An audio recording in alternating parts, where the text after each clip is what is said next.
On n'est pas sorti de l'auberge. On n'est pas sorti de l'auberge parce qu'on a les avocats de la défense qui font du dilatoire inutile et qui s'attardent sur des questions périphériques.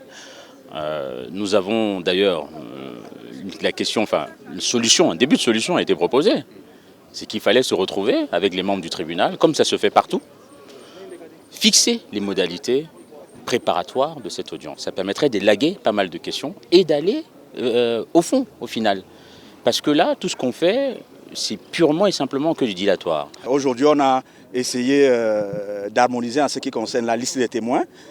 Nous pensons donc que véritablement, à la prochaine audience, le 6 mai, les débats seront véritablement ouverts parce qu'on aura terminé avec cette étape préliminaire.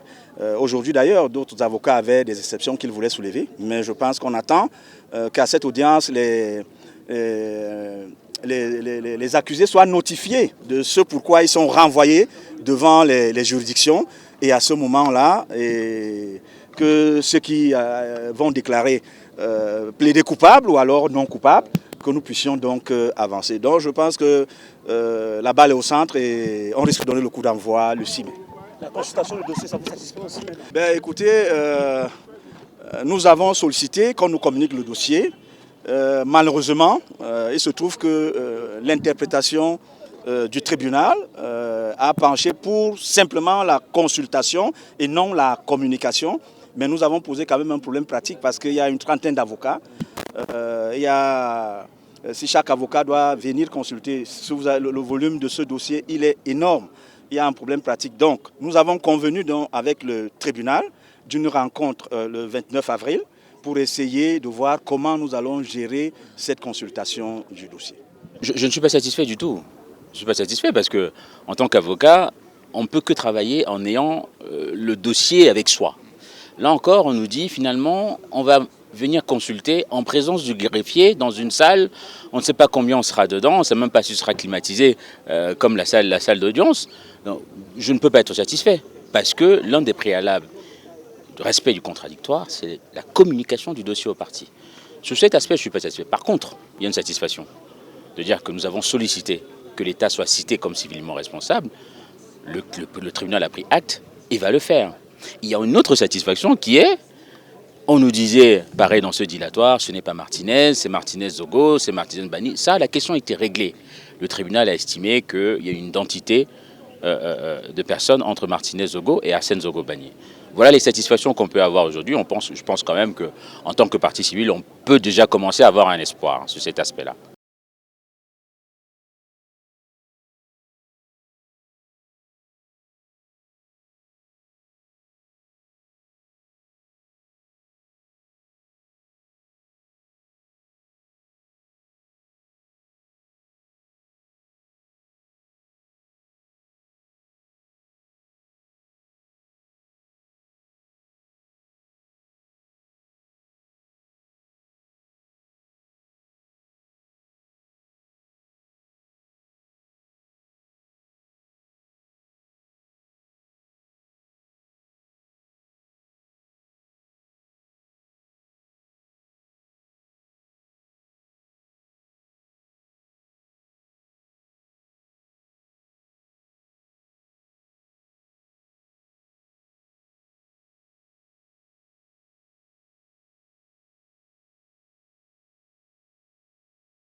Je pense que les choses sont en train d'évoluer.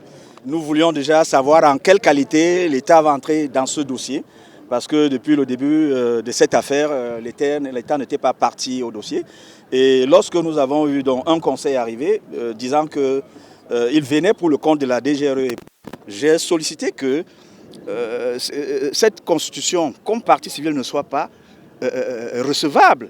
J'ai soulevé cette exception pour dire que 13 agents de la DGRE étant impliqués dans le dossier, ce sont des préposés de l'État, du démembrement. La DGRE est un démembrement de l'État et ce sont des préposés donc de l'État.